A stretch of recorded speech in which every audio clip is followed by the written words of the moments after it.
Eu vou sentar lá pra ver como é que está. Aham, pode ir pra lá.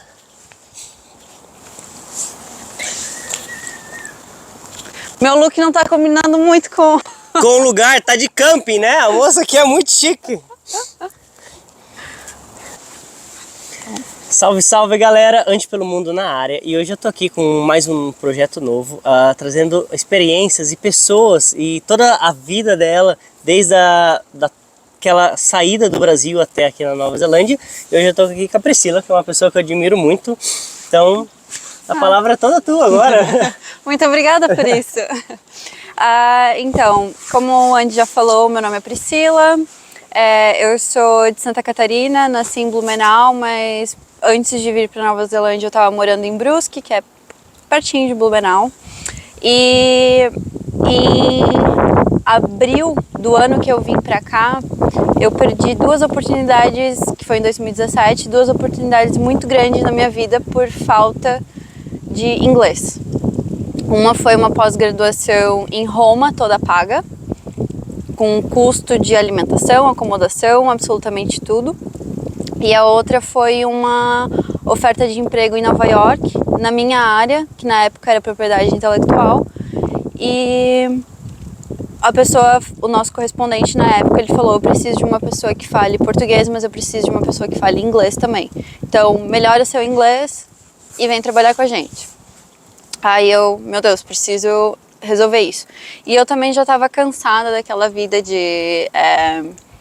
do Brasil, digamos assim. Eu trabalhava com meus pais, então eu tinha a minha vida toda pronta lá. Era só eu continuar remando o barco que já estava todo certo, prontinho. Né? Exatamente. Só que aquilo já não fazia mais muito sentido para mim, e por isso que eu fui atrás primeiro da pós-graduação e depois fui atrás dessa oportunidade de emprego. Só que como elas não aconteceram por conta do inglês, eu falei, preciso resolver isso. Então eu comecei a pensar, será, e não sei o quê. E aí fui pedir aquele patrocínio e o meu pai foi bem enfático e falou: não vou pagar férias para ninguém. Pô, o próprio pai é o patrão. Nossa! Exatamente, ele falou, é mais difícil. É mais difícil, nossa. É muito mais difícil, porque você não tem hora, tomar café da manhã falando de negócios, jantar falando de negócios, de cliente, de situações no escritório. Então, quem acha que é fácil trabalhar com o pai e com a mãe? Não é. E daí eu pensei, então, preciso me virar. Comecei a procurar oportunidades, comecei opções também. A minha primeira opção foi ir para a África. Porém, a África do Sul, a maioria dos intercâmbios que eu estava vendo na época era de um mês e pouquinho. Foi o que meu pai falou: não vou te pagar férias, então te vira. E a Nova Zelândia foi uma das opções, por conta que o meu maior sonho era ir para a Austrália. Então, a Austrália era um pouquinho mais complicado para você ficar, como né, a gente já sabe. E mais caro também. E mais caro, exatamente.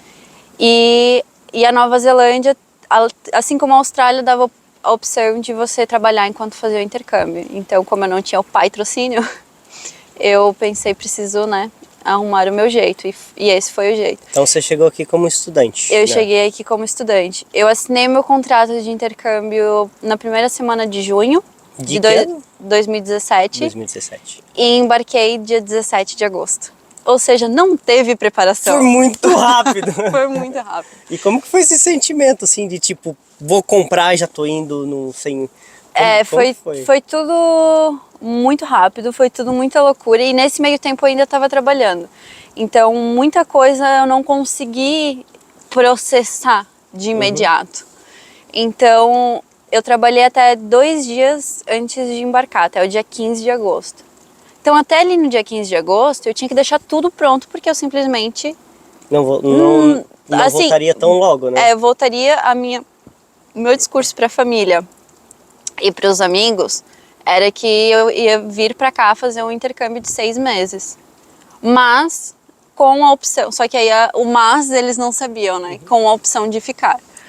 Que na minha cabeça eu já estava bem formatado que eu queria ficar. Porque queria morar no exterior. Então, Mas isso é meio chocante, você falar para sua família que em 2 meses você tá indo fazer um intercâmbio de 6 meses, mas pode ser que você nunca mais volte. Nunca mais volte. Então eu fui assim, né, de passinho em passinho. E aí,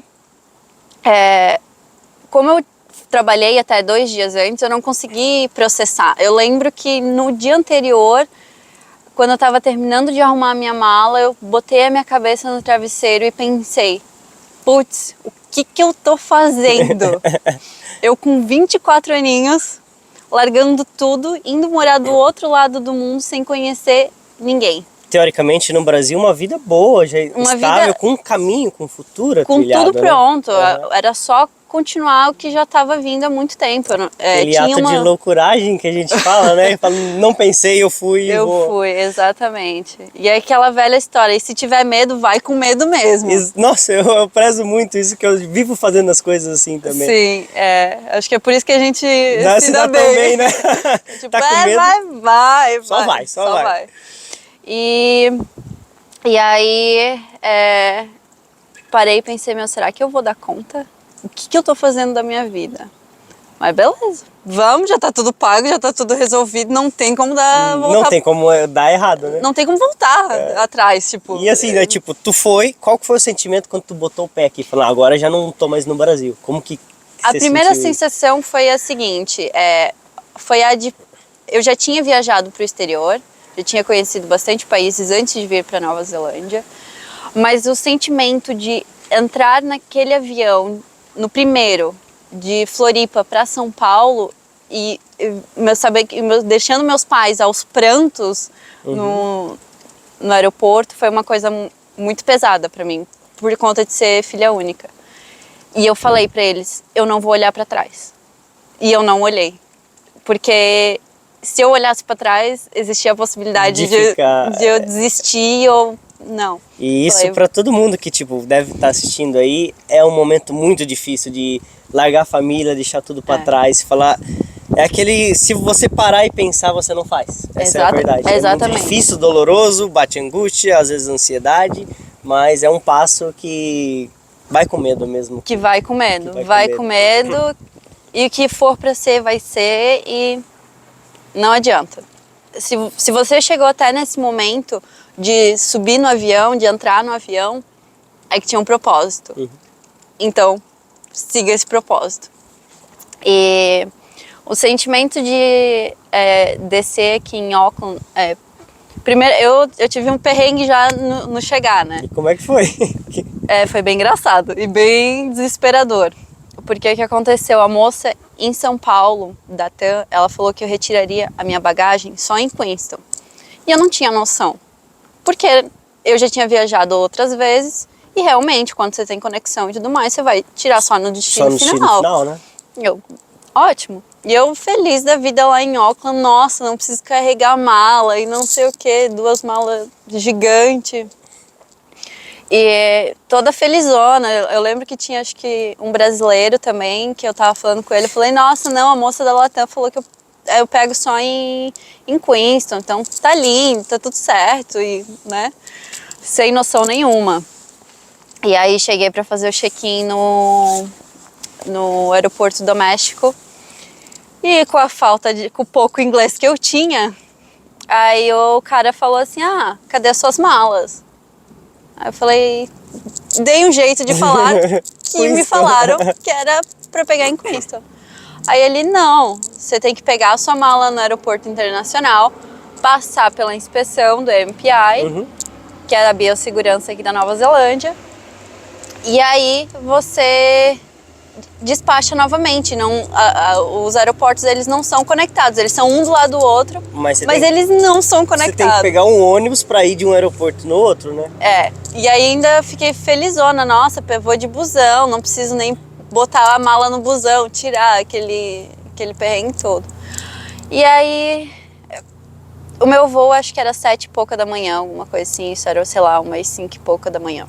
E aí lá vai eu, correndo pro aeroporto internacional, para tentar recuperar as minhas malas. Para dar tempo de pegar o voo. De pegar o voo para Queenstown. E sem inglês. E daí no meio do caminho, o que eu fiz? mandei uma mensagem para a mulher do intercâmbio, para a moça do intercâmbio, e falei, me ajuda, preciso que você escreva um texto em inglês, preciso procurar ajuda para resolver isso. Pra resolver, né? Pra buscar a mala. Sim, daí fui no balcão de informação, a mulher falou, você tem que ir lá atrás. Só que você tem que ir lá onde está no baggage claim de bagagens desacompanhadas. Só que esse baggage claim, ele é lá no final do aeroporto. Tipo assim, onde você Ali sai... são 2 aeroportos muito compridos, né? Muito comprido, então era muito longe, mas muito longe mesmo.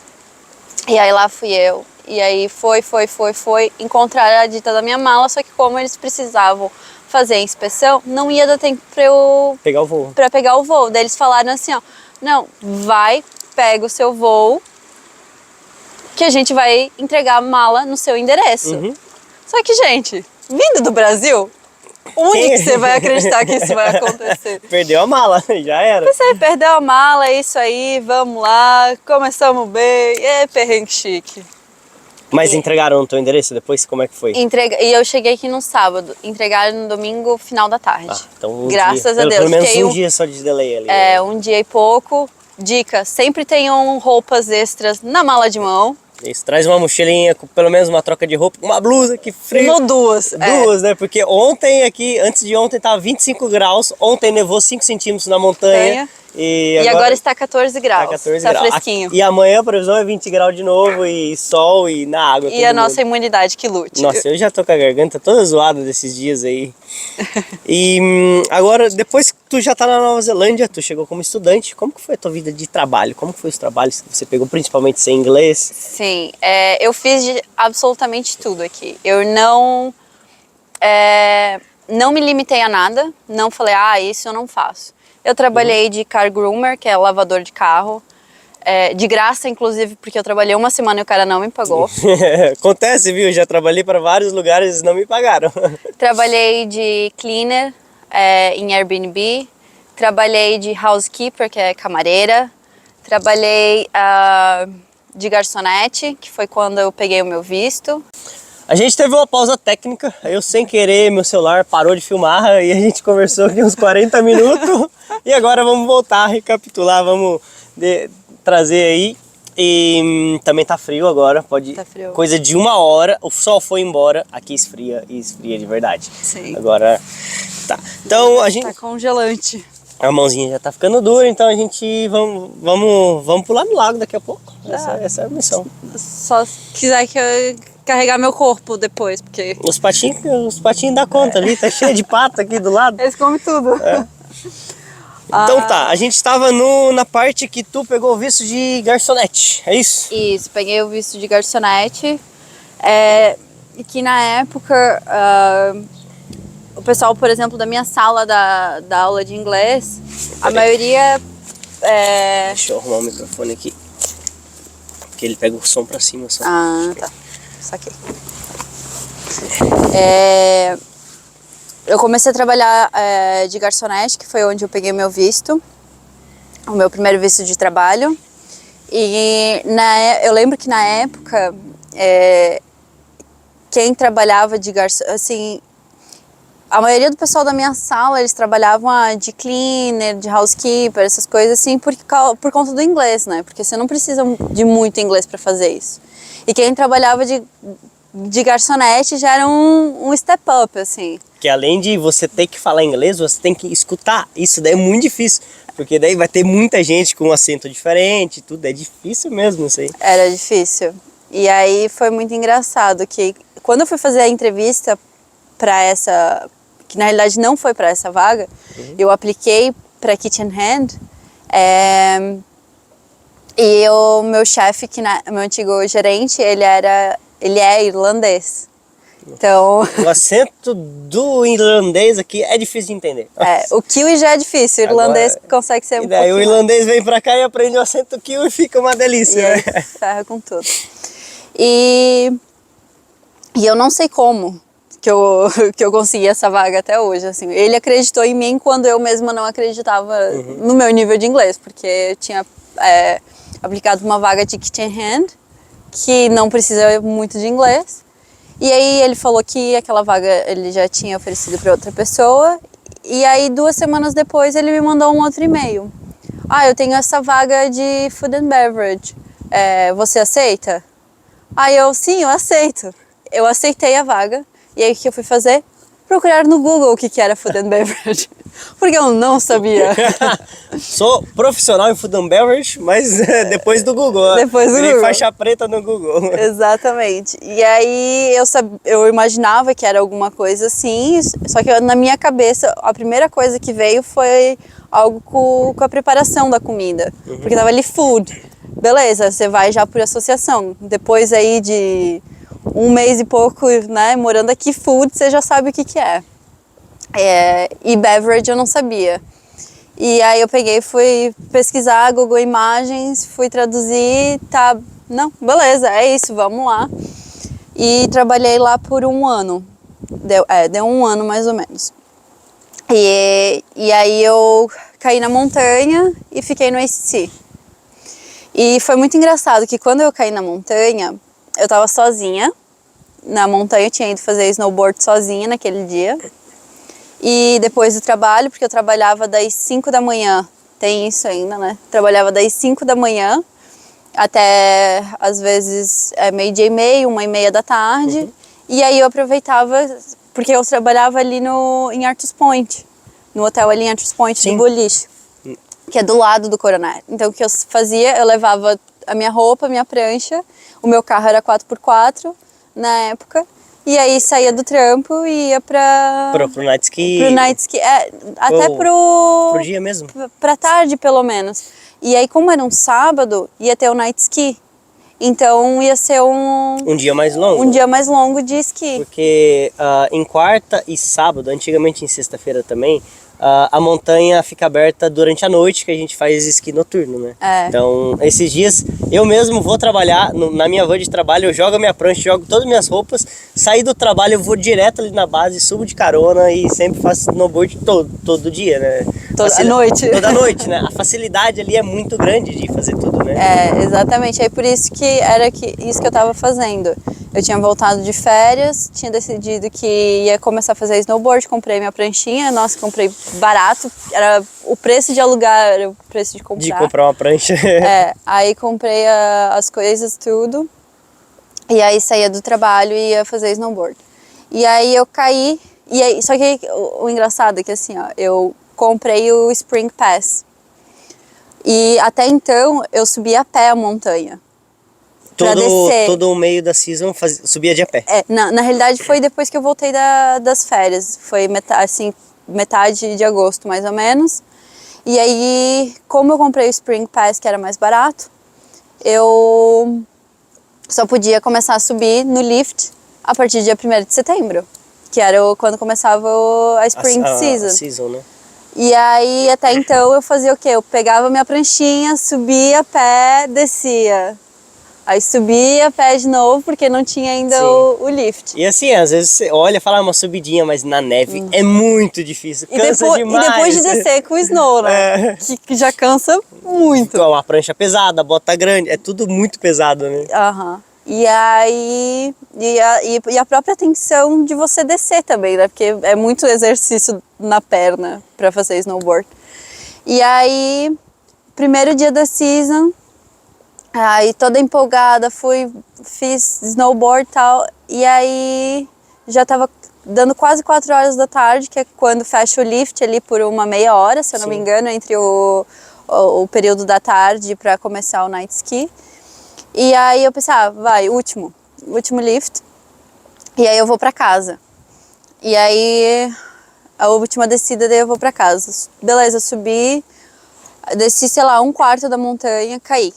Nossa, caí, a última sempre dá ruim. Porque eu tinha acordado 4h15 da manhã para ir trabalhar, trabalhei e fui pra montanha, então eu não reconheci o limite do meu corpo. E aí eu lembro que eu tava lá deitada, esparramada, assim, pensando, ferrou minha vida, lascou. E aí, como eu machuquei o meu cotovelo direito, o que eu fiz? Eu só peguei com essa mão aqui e fiz assim, joguei o meu braço. Guarda dentro da blusa Guardei. e leva embora. Colar mais tarde. Cola mais tarde. Guardei ali e fui descendo a montanha do jeito que deu. Aí fui dirigir, e aí eu tava sozinha. E aí na hora que eu comecei a descer já de carro e tal, daí eu tinha um instrutor de esqui que tava pedindo carona, dei carona pra ele. E aí ele viu que eu tava com o meu braço assim e tal, que eu tava ali me contorcendo de dor. Daí ele, o que foi? Não sei o que. Eu falei, me machuquei. E ele falou, vou te levar pro hospital. Eu falei, não, não, E o tá medo de boa. de pagar uma conta absurda, né? Do hospital. E aí fui, beleza, deixei ele na base da montanha, fui pra casa. E aí ele ainda foi bem querido, ele falou, não, eu te dirijo pra casa e não sei o que. Eu falei, não, tá tudo certo, o orgulho aqui, né? E aí tomei banho, morrendo da dor, deitei na cama e aí eu não aguentava mais, porque daí foi quando o corpo relaxou. Sim, aí a adrenalina passa, aí que sente a dor. E aí que a dor veio extrema. Daí eu chamei minha flatmate na época e aí ela falou, vou te levar pro hospital. Eu falei, não, não tenho dinheiro pro hospital. Voltei de viagem, gastei com equipamento de snow, o pouco que eu tenho não dá pra gastar com o hospital. Ela falou, não, vamos fazer assim, eu vou te levar e aí a gente vê se tu vai ter que pagar ou não. E aí eu, tá, então vamos porque eu não aguentava mais de dor. Aí cheguei lá, preenchi o formulário do ACC, que o Migo aqui conhece muito bem. Adoro me arrebentar numa montanha, catar uma moto, bater no muro e adoro. Como eu sou experiente, eu vou falar um pouquinho de ACC. O que é o ACC? Ele paga 80% do seu salário em caso de acidentes. Então, ou seja, você trabalhou um ano, ele vai pegar a média de 80% do seu salário e te pagar semanalmente. Mas a primeira semana tu não recebe, tu começa a receber a partir da segunda. Então, você trabalhou 8 meses, tu vai receber 80% equivalente àqueles 8 meses, dividido por um ano. Então, vai receber menos do que o salário normal, né? Normal, exatamente. E aí a mulher falou, não, você não precisa pagar nada, porque eu já tinha um ano, um pouco mais de um ano de Nova Zelândia, era o meu segundo visto, porque o primeiro foi de estudante. Uhum. E por conta que tinha sido um acidente. E aí ela falou, não, você não vai ter custo nenhum aqui no hospital. E alívio, né? Um alívio, eu falei, então tá, vai em faixa. E me ingessa aí. Pode assinar o gesso vocês, se patrocina nós, né? E aí tá, deu tudo certo entre aspas, fiquei aí dois meses e meio no ACC, né? E aí nesse meio tempo eu acabei pegando um outro trabalho e tudo mais. E as coisas foram, graças a Deus, acontecendo, assim. E daí agora eu esqueci. E aí? Mas a gente pode fazer um corte depois, não tem problema. Tá. Que daí tu pegou um trabalho e... E daí tu perguntou qual que foi a situação mais difícil. Ah, verdade. Da Nova Zelândia. Então tá, vamos parar um pouquinho, ficar um pouquinho parado, porque daí eu sei que o vídeo não tá continuando. Agora uma palminha só pra falar alguma... Porque ele dá diferenças, né? Tá, beleza. De tudo que você passou na Nova Zelândia, o que você acha que foi o mais pesado, o mais difícil? Porque além de toda aquela pressão psicológica de mudança, mas quando tu chegou aqui, o que mais pesou pra ti? Ficar longe da minha família, com certeza. Mas a situação mais difícil que eu vivi aqui foi com certeza a pandemia. Claro, a pandemia em si foi difícil, claro, mas a questão de por conta da pandemia eu fiquei 8 meses sem trabalhar. Ficar 8 meses sem trabalhar aqui... Num país que é muito caro. É muito caro para se viver. Se você está trabalhando, você recebe para pagar este caro daqui. Mas agora se você não está trabalhando, as suas economias vão para o ralo. E foi mais ou menos isso que aconteceu. Fiquei 8 meses sem trabalhar por conta de que a empresa que eu... Nossa, que frio que bateu agora. Agora bateu um vento seco. Até o pato ali, ó. Até o pato saiu da água aqui, ó. Tá cheio de pato em volta. Sim. E... eu fiquei não foi por conta da pandemia que eu perdi o meu emprego. Eu apliquei um visto antes da pandemia. Uhum. E aí a imigração primeiro falou que a empresa que eu estava aplicando visto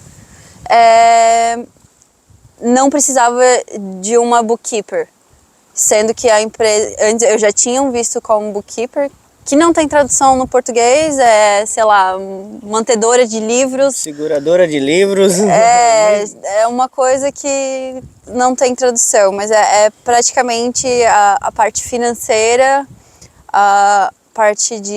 uma parte do RH da empresa, principalmente pequenas e médias empresas, que você faz aí folha de pagamento, faz recolhimento de impostos. E para isso você já precisa de um inglês bem legal, porque você está negociando, você está falando de valores, tocando uma empresa, então é um nível de inglês já bem legal, tem que estar ali para conseguir, né? Tem que, com certeza, porque você vai lidar com como se fosse a Receita Federal daqui, então você precisa, por telefone, por e-mail, então não é só o inglês falado que precisa estar em dia, é a escrita, é o listening. A persuasão no inglês, pensar em inglês, é muito diferente isso, realmente o inglês te abre portas. Exatamente. A primeira coisa que eu recomendo é aprender o inglês. Parece ridículo, mas porque com o inglês você vai passar menos perrengue e vai te abrir muitas portas. O inglês aqui é um facilitador.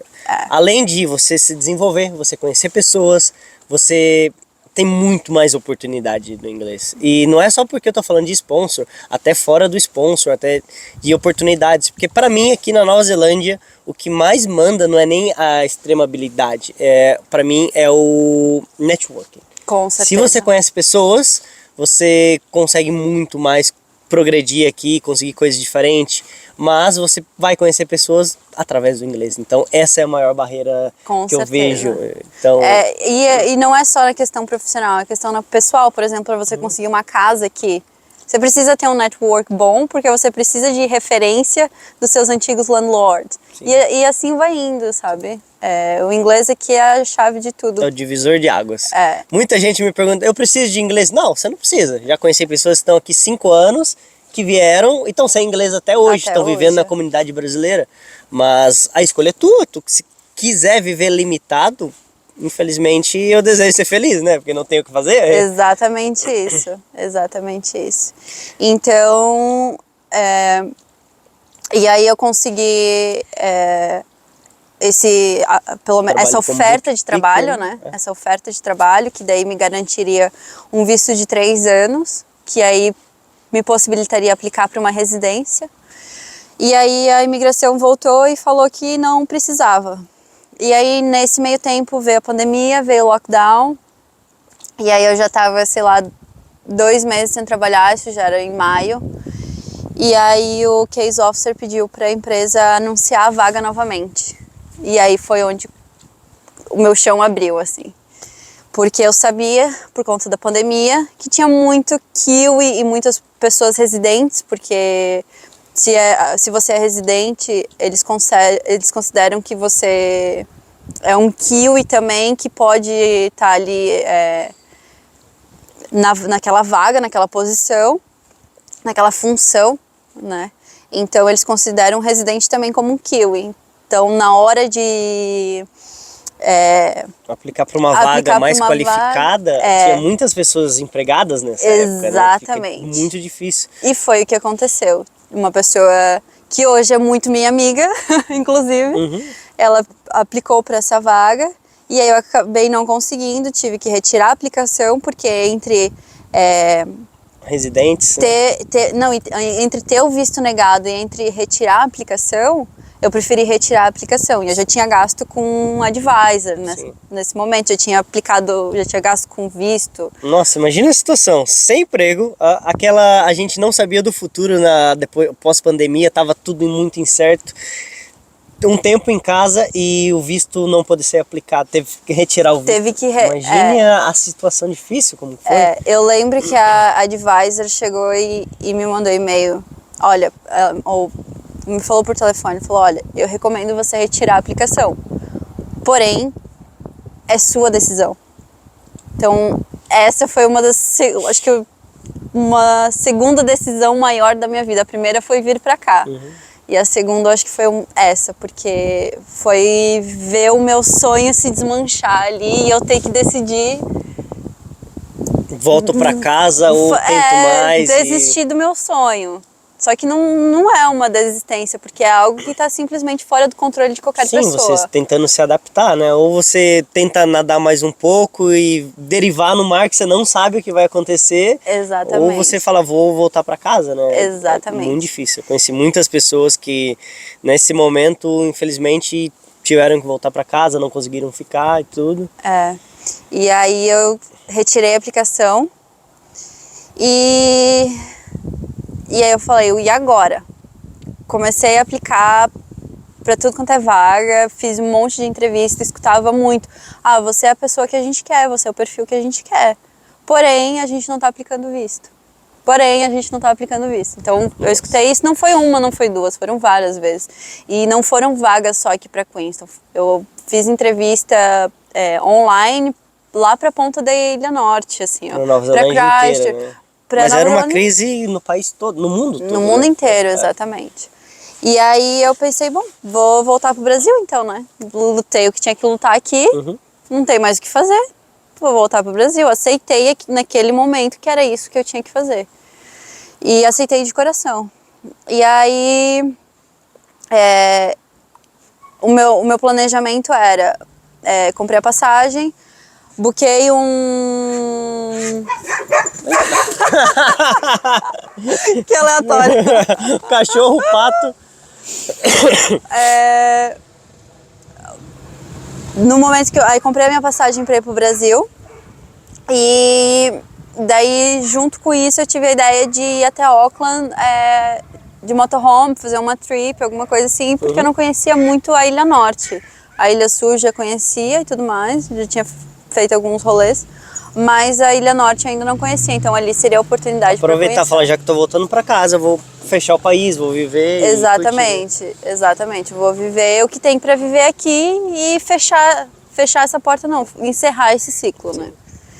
E aí, 2 semanas antes que estava programado para ir para Auckland, a imigração anunciou que quem tinha visto de trabalho poderia aplicar para o seasonal, que é o visto da fazenda, para fazer o picking, para fazer o cara, só pra explicar, tem um cara de caminhonete azul correndo atrás dos cachorros. De 2 cachorros.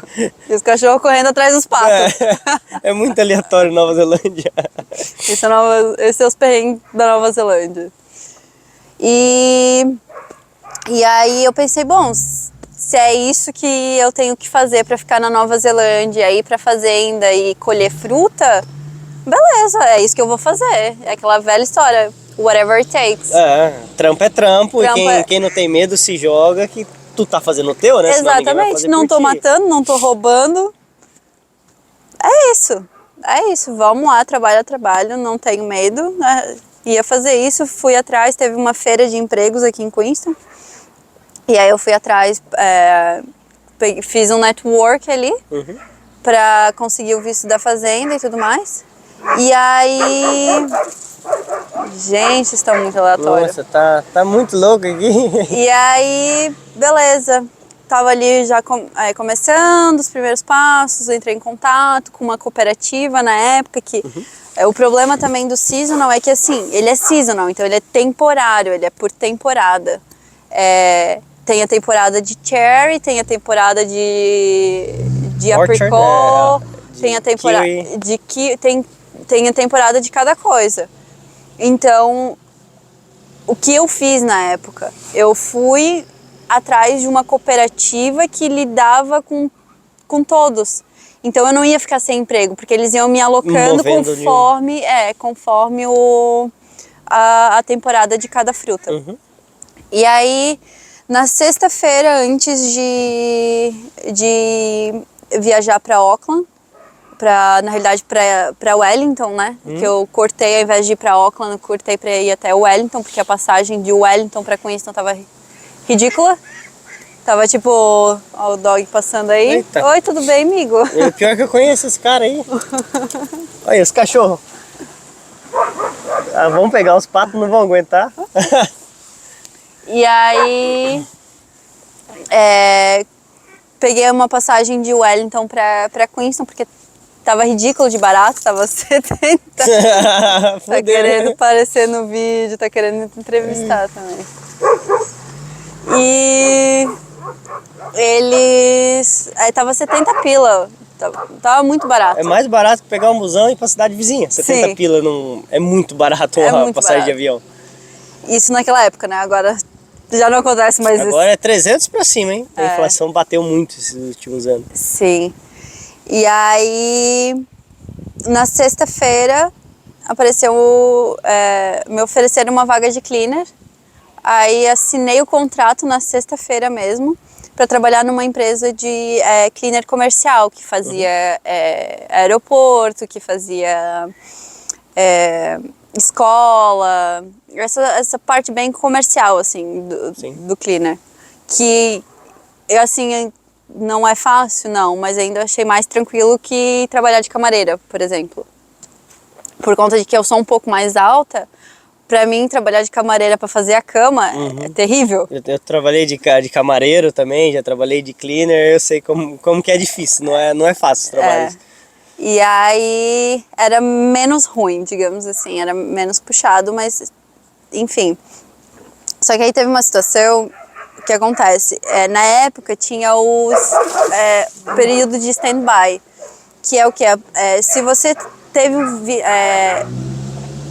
vistos low skill, que eles chamam de baixa skill, só que, por exemplo, nesse meio tempo eu tive um visto de bookkeeper. O visto de bookkeeper não tem como ser low skill, mas era considerado low skill pela imigração. Pelo salário, né? Acho que era pelo salário, exatamente. Porque o low skill, antes, valia por 1 ano o visto, e você podia renovar ele até 3 vezes. Então, no total de permanência de 3 anos na Nova Zelândia.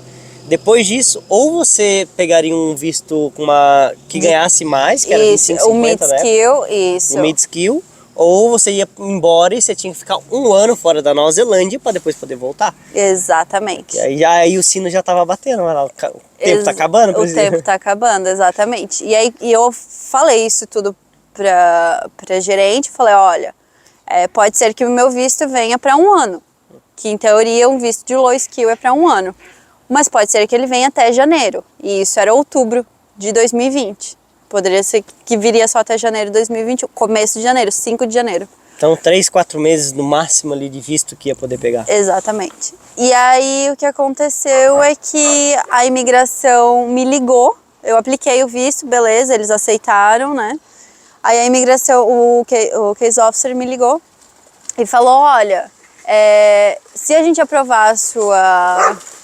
Os cachorros estão muito enlouquecidos aqui, ó. Não joga água na gente que tá gelado. E aí ele falou, olha, se a gente te garantir o visto, vai ser só até janeiro. Ainda tentei dar um miguezinho assim, né? Eu falei, nossa, mas como assim? Não é por conta da pandemia, vocês não estão estendendo, não sei o que e tal. Dele, não.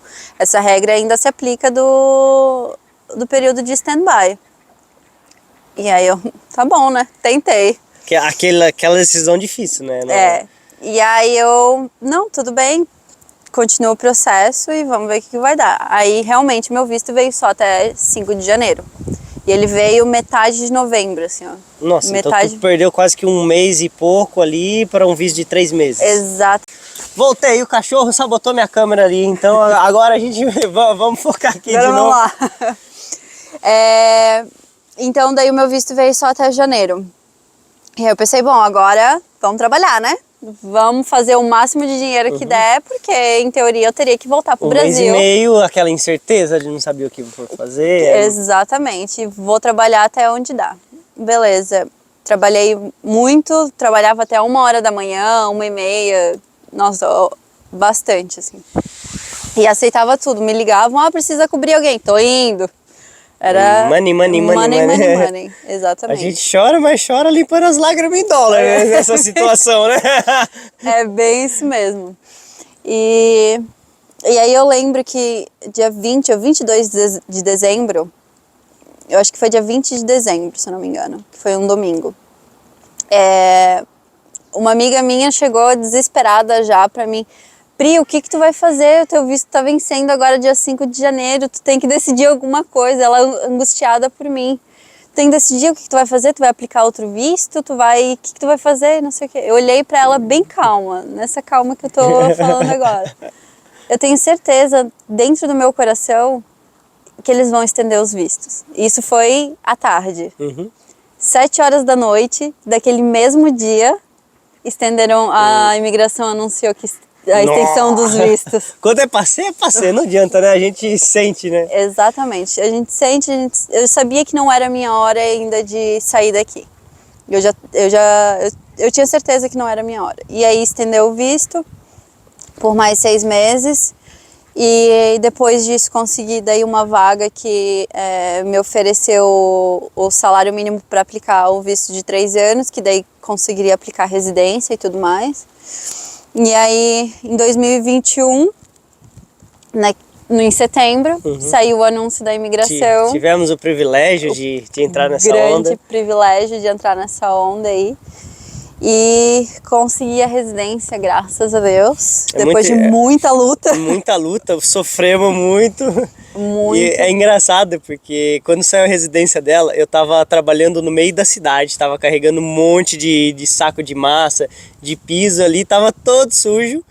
A hora que saiu a residência dela, ela tava passando na rua e a gente se encontrou. Foi muito engraçado a cena, sabe? A cena. E foi tipo a terceira pessoa que eu falei, a segunda pessoa, alguma coisa assim, foi muito rápido. Foi muito rápido, assim. Eu passei, meu Deus! Cara, eu tava lá com um saco de massa no ombro. Todo sujo, todo cheio de pó. Largou a massa, ele falou... eu queria te dar um abraço, mas tô aqui todo sujo. Eu falei, não quero saber. Vem pra cá. Tem que comemorar isso. Comemorar a residência. Sim. E depois de muita luta, finalmente esse sonho se tornou realidade, né? E é muito interessante que, assim, por muito tempo, a gente acha que é só o inglês que é a barreira aqui pra você progredir e tudo mais. Só que a questão do visto também são muitas barreiras, porque como eu falei antes, lá em 2020 eu tinha a situação de que eu escutei muito, você é a pessoa que a gente quer, mas a gente não tá aplicando visto. Então isso é muito frustrante. Sim, porque você tem a qualificação, eles te querem, mas eles não podem aplicar visto. Exatamente. Porque até se eles forem anunciar a vaga ou algo, qualquer residente, qualquer pessoa vai aplicar e ele, obrigatoriamente tem que ser para uma pessoa que tem Exatamente, claro, tem que comprovar que a pessoa tem skills e tudo mais, só que às vezes não é o perfil que a empresa está procurando. E a empresa é obrigada a contratar a pessoa que não é o perfil por conta que não pode dar para o imigrante. Claro que a gente vem para cá, a gente sabe dessas regras. Sim. Só que você vivendo dá uma frustração. Sim, a gente fala, não, eu vou fazer qualquer coisa, tô ali, vou pegar como cleaner, mas depois de 1 ano, 2 anos, você fala, poxa, eu queria alguma coisa diferente, sabe? Exatamente. A gente se qualifica, mas é muito difícil de... É uma realidade dura, né? Que a gente só aprende apanhando na cara. Apanhando né? na cara. E eu nunca fui muito de mimimi, né? Eu sempre, beleza, o que precisa fazer? Vamos lá, vamos fazer. É por isso que a gente se dá muito bem, porque a gente é muito parecido com isso. Tem que fazer, tem que fazer. Tem que fazer. Se tu não fizer, alguém não vai fazer por ti, então vai lá, mostra a garra e faz que o mérito é todo teu, né? Exatamente. Se você tem um sonho, você tem que correr atrás para realizar, porque ninguém vai fazer isso por ti. Muitas oportunidades vão cair no seu colo, mas provavelmente por conta de uma sementinha que você plantou lá atrás, e que foi que aconteceu comigo. O Andy sabe da situação que eu tô hoje, graças a Deus, muito bem, muito confortável, mas foi uma sementinha que eu plantei anos atrás, que eu tô colhendo agora. Então, e eu também não me conformo, assim, muito com as situações. Se eu não tô bem, se não tá legal aquela situação que eu tô vivendo, eu vou fazer uma forma de melhorar a minha situação. Eu não sou acomodada. Eu posso aceitar a situação, mas eu nunca me acomodo. Sim. Porque a partir do momento que eu vejo que eu tô acomodada, Ou, vou empurrando com a barriga, não. Não. É hora de tomar alguma ação, de fazer alguma Exatamente, coisa diferente e se isso jogar. não é só na vida, só É o teu com perfil, né? Você é assim, você sou. enfrenta as dificuldades desse jeito e é muito legal, porque os problemas da nossa vida dependem totalmente de como a gente vê com a base dos nossos valores, né? Então, os seus Exatamente. valores é disso, tem um problema, não vou me acomodar, vou lá e vou resolver. Exatamente, não é como, o problema não é o problema é como você reage ao problema. Sim, exatamente, né? Então, é isso que eu carrego muito pra minha vida. E, inclusive, até na questão do inglês.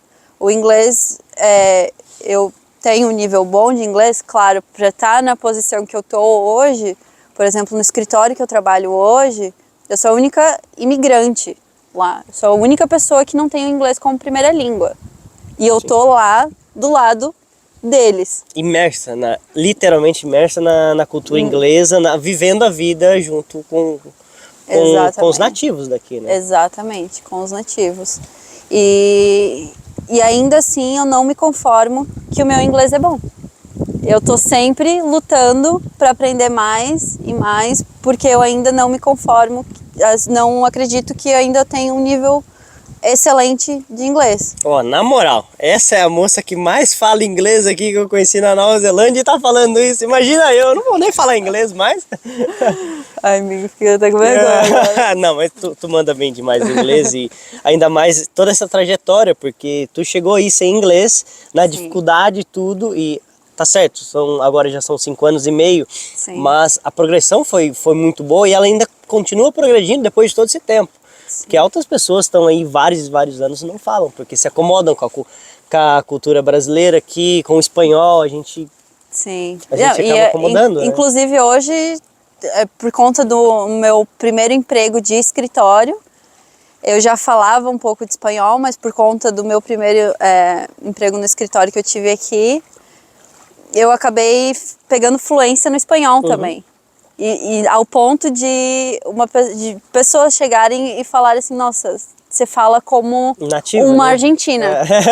A gente pega um pouco o sotaque, né? Isso, da galera. É exatamente isso. Então, eu vim para Nova Zelândia para aprender inglês e hoje sou fluente em 2 línguas. A Nova Zelândia te deu 2 línguas novas, né? Exatamente. Mas porque eu também nunca me conformei. Eu acredito que a maior capacidade do ser humano é aprender, né? Você está sempre aprendendo, tudo. Você primeiro aprende a comer, você aprende a falar, você aprende a andar. Então, a maior capacidade do ser humano é aprender. Então, a gente está em aprendizagem constante. Sim. Então, por isso que eu não me conformo. Mas o que muitas pessoas não veem, que a caminhada é muito grande, é falar, ninguém aprende de um dia para a noite. São, sei lá, 500, 2.000 noites estudando inglês para você falar, aprendi. Daí você vai ter realmente a consciência de um dia para lá, não, beleza, eu falo inglês, mas foram várias e várias noites estudando. Exatamente. Então o caminho é muito grande, longo e sofrido, né? E imersa na cultura também, porque quando eu era estudante de inglês, eu morei na acomodação estudantil. E aí eu lembro que tinha eu e mais uma brasileira só. E ela falava inglês comigo. E eu ficava puta da cara no começo. Eu ficava, meu Deus, Pô, pra que fazer isso? Vamos falar português, caramba. E ela só falava inglês comigo. E hoje eu agradeço ela por conta disso. Porque aquilo ali foi extremamente importante pra mim. Te tirou da zona de conforto, né? Exatamente, total. Tanto é que eu comecei na escola como elementary, que é o básico, e saí no upper intermediate. Então eu avancei aí 4, 5... Leves em 6 meses ou 4 meses? Em 4 meses. 4 meses. Por quê? Porque eu me imergi. Eu tinha amigos brasileiros, claro que eu tinha. Só que eu me colocava em situações que eu tinha que falar inglês.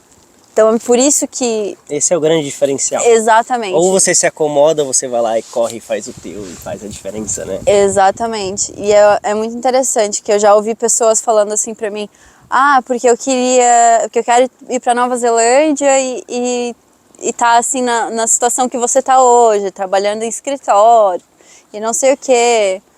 Mas o duro é que às vezes essas pessoas não estão dispostas a fazer tudo fazer que tu isso. fez, né? É exatamente querer isso. a vida do outro, querer o que a pessoa tem é fácil, mas é muito difícil estar na tua pele, lutar a batalha.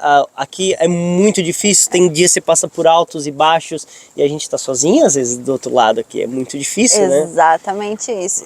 E essa é a minha pergunta. Você quer ter a vida que eu tenho, mas você tá disposto a fazer o que Tudo eu que fiz? fez. É aquela velha história. Quem vê close não vê corre. Eu tô sempre nessa porque eu adoro, tipo, fazer esporte radical, mas eu também trabalho muito pesado, então eu faço 60, 65 horas por semana. Acabei o trampo é direto pro lago pra fazer um jet ski, pra pegar uma moto, pular um barranco, uma bicicleta. Sim. Então, ali eu trabalho extremamente altas horas e um trabalho pesado e também aproveito muito, mas quem vê close não vê corre, Não vê né? corre, é aquilo que eu sempre te falo. Não vê o outro lado que é sofrido, é difícil a vida, né? Então, muito obrigado, eu realmente agradeço. Eu sou amigo dela, a gente se conhece há muito tempo e acho que a gente nunca teve uma oportunidade de sentar um dia assim sem pressa, de conversar, de ter Sim. isso. Para mim é muito importante, eu realmente prezo muito isso. Muito obrigado. Que isso, prazer estar aqui e ajudar o canal domingo. Porque assim como a Priscila, como a minha história, tem muitas pessoas aí no Brasil que têm a mesma vontade, às vezes têm uma vida parecida, mas só falta, às vezes, um conselho, alguma coisa. E essa moça aqui é sábia demais, soltou muita coisa legal aqui. Eu tô, tipo, muito surpreso e feliz de realmente ter essa oportunidade de conversar contigo. E era pra ser só 10 minutos. 10 minutos, a gente... Falam demais. Falamos um monte e o que aconteceu? Que o celular apagou, depois alguém me ligou, o cachorro chegou, então a gente gravou umas 2, 3 vezes aqui, a gente tá quase 2 horas. Mas é legal que, tipo, o tempo passou super rápido porque a gente tá... Que a conversa foi boa. A conversa foi boa. E o legal é que a gente falou uma coisa primeiro, depois voltamos, falamos parecido, mas em caminhos diferentes. Diferentes, e fluiu. Então, muito obrigado. Não esqueça de se inscrever no canal. Toda semana eu tô trazendo vários e vários vídeos de pessoas, assim como eu, como a Priscila, que migraram. E é isso aí. Muito obrigado. Deixa eu te dar um abraço de novo. Obrigado, viu? Que isso, amigo. Agora...